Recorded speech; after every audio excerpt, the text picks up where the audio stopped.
Final comments on a Defense Department cybersecurity rule are due today. The Cybersecurity Maturity Model Certification Project, known as CMMC, is about to become reality, and that raises some practical questions, such as when will its requirements find their way into actual contracts? For more, we turn to the president and CEO of the Professional Services Council, David Berteau, and you've been following this for, I believe it's 7 years now.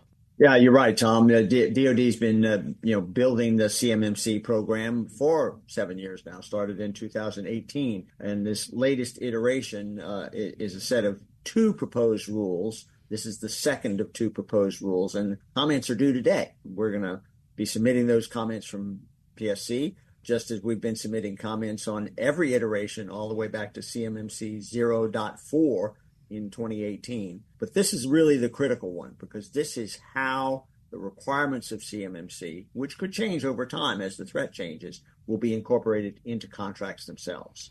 Right. So the operational aspects of this are really still unknown, even though they have gelled it into parameters that they can express in rulemaking. Fair way to put it? Yes, that's a great way to put it. There are so many questions that remain unanswered here, and they're actually almost independent of what cybersecurity objectives you're trying to achieve. It's how do you actually operationalize and get those in. So there's 2 separate rules being debated here. One was submitted last December. We commented on it in February, and that rule is now released in this morning's Federal Register. The pre-registration notice was 470 pages long, but the final rule was no less. In fact, we're incorporating that into our comments that we're submitting later today. So you will have had some time to digest this. I mean, it's going to take time to read through the 470 pages, or has most of that been gone over and it's just simply incorporates some of the rulemaking comments they might have gotten? We had an extensive set of comments that we submitted, as did quite a number of others back in February. And a number of those comments have resulted in changes, but we haven't really yet finished tracking the comments to the changes. In other words, you have to read all 470 pages. You do have to read the whole thing to know what it actually is. Now, this is important because these are the standards which will be implemented by the contract language in the proposed rule, which we're submitting comments today.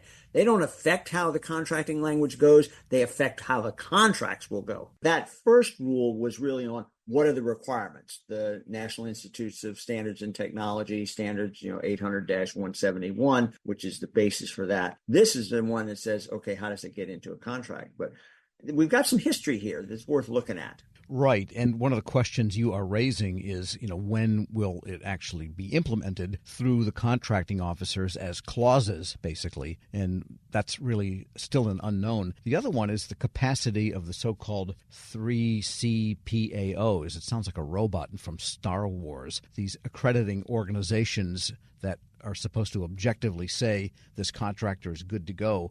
What's going on there that you see as a challenge? Well, there is an accreditation body. It's been in place for a number of years now, and that accreditation body has been issuing the accreditation for C3PAOs. These are the CMMC third-party assessment organizations. So they're independent of the government, independent of the accreditation body, but essential to the certification of contractors to be able to bid and win contracts. The current capacity has been building, but it's nowhere near the ability to get, thousands and thousands of contractors certified and subcontractors certified at a time that would be a rapid implementation. So 2 things have to happen here. One is we do need the final rule, not only for the standards, the requirements, which I think that final rule, in fact, at our conference last week, a senior DoD official said release of that final rule was imminent. He also, though, said that the pace is glacial. So I don't know whether imminent means the glacier is about to calve a large iceberg or whether we're going to melt a little bit longer before I guess it depends there. on your timeline. Do we work in geological eras here or fiscal years? But I do think it's about to come out. But the second rule will have to be finalized before it can go into contracts. And that's the rule on which we're commenting today. How fast can that rule be finalized? Well, that'll depend in part on the complexity and magnitude of the comments that are coming in and adjudicating that and get it through. The earliest we could see that rule come out, I think, would probably be January, given that it's mid-October right now. And that would be kind of about the time of the change of administrations. But then you get the question that you've raised. you can't put it in every contract right away because there's no way that you'd have to phase in the implementation. There's no way you have the magnitude of companies. Which contracts get picked first? How does DoD make sure that the companies that would bid on that contract are first in line to get the certifications required? In fact, there's even a question of when do you need to be certified? Do you need to be certified at the time you submit the proposal? Do you need to be certified at the time the government evaluates those proposals? Or do you need to be certified at the time of award?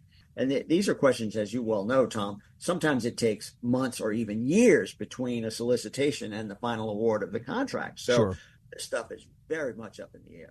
We are speaking with David Berteau, President and CEO of the Professional Services Council. And it seems like there's a lot of discretion that will still be available to contracting officers. For example, what level of certification will they accept for a given deal? Self-assessment is one, which is the easiest on everybody, but that also has the most risk if something goes wrong with actual cybersecurity later on.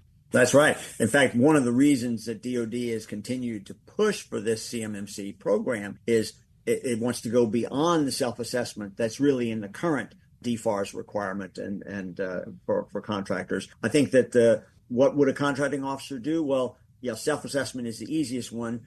But in my experience, most contracting officers are not risk-seeking. They're risk-averse. And so there's less risk by requiring your contractor to be certified as opposed to self-certification or self-assessment. But then the question is, at what level do you need to be certified? The level 2, which is the basic level, might be sufficient for protecting most data and most systems for the company. But will a contracting officer say, well, level 2 is not good enough. I want the highest possible level of protection here.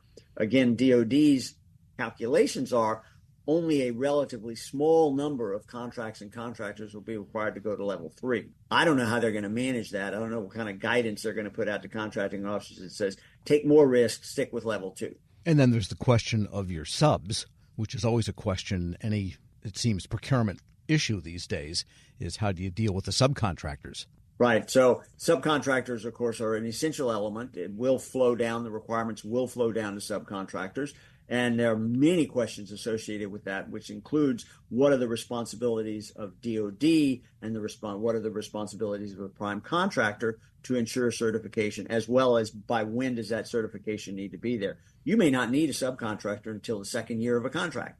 So do they need to be certified at the front end, or you can't include them in your bid? These are big questions that remain to be answered. Right. And I was also wondering, this is more of the philosophical end of this perhaps, but does this really make for better cybersecurity? Because it's an enormous compliance and bureaucratic exercise, which DoD is really good at to its detriment.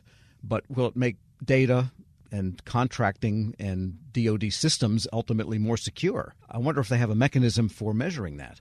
This has been a key question that PSC has been raising from the beginning. We've approached our engagement with the government on cybersecurity, not just in CMMC, but in the dozen other proposed rules and regulations that are floating out there still today. From the following perspective. Number one, we know the threat is real. We know the threat is growing every day. There's greater threat, right? And so you've got to be cognizant of that fact.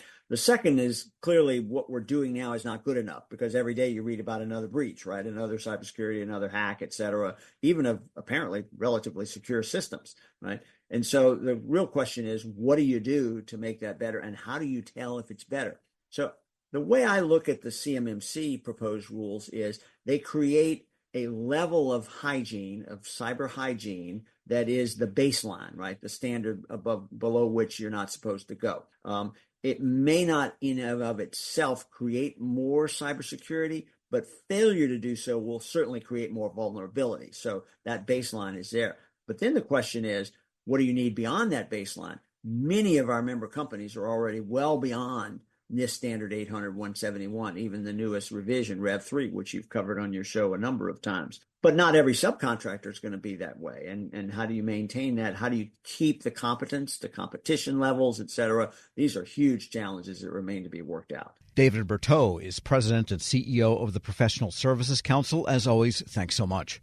Thanks, Tom. We'll see how this evolves. We're going to be watching, and we'll post this interview at federalnewsnetwork.com/Federal Drive. Subscribe to the Federal Drive wherever you get your podcasts.